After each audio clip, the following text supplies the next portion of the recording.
Welcome to the our channel. Harpal Geo का drama serial गफारा बहुत ही ज़्यादा अच्छा बन चुका है। आने वाली एपिसोड में हम ये भी देखने जा रहे हैं।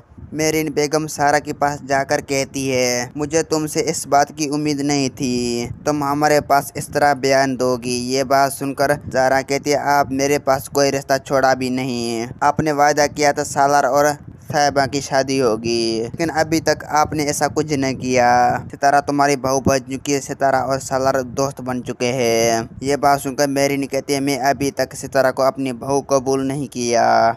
मैं ये सब कुछ तुम्हारी सिर्फ बेटे के लिए कर रही हूँ। मैं चाहती हूँ तो सितारा उस घर में चले जाए, साहिबा और सालार की बीबी बनकर और उस घर में आ जाए। जारा कहती है, ये तो ख्वाब ही रहेगा, शायद कभी भी पूरा नहीं होगा। अब आप मुझे मजीद बेवकूफ़ नहीं बना सकती और मैं अपनी बातों में बेवकूफ़ नहीं बन सकती।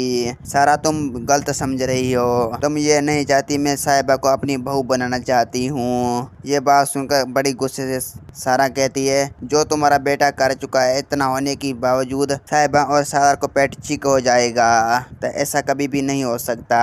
आप घर वाले मगा कर चल रहोगे, जिन्होंने मेरी बेटी की ज़िंदगी बर्बाद की। ये बात सुनकर मेरिन कहती है, तुम बहुत गलत कर रही हो, तुम्हें ऐसा नहीं करना चाहिए। दोस्तों, मेरा वीडियो आप लोग की अच्छी लगी तो वीडियो की लाइक और चैनल को सब्सक्राइब लाने का ना। खुदा हाफिज़।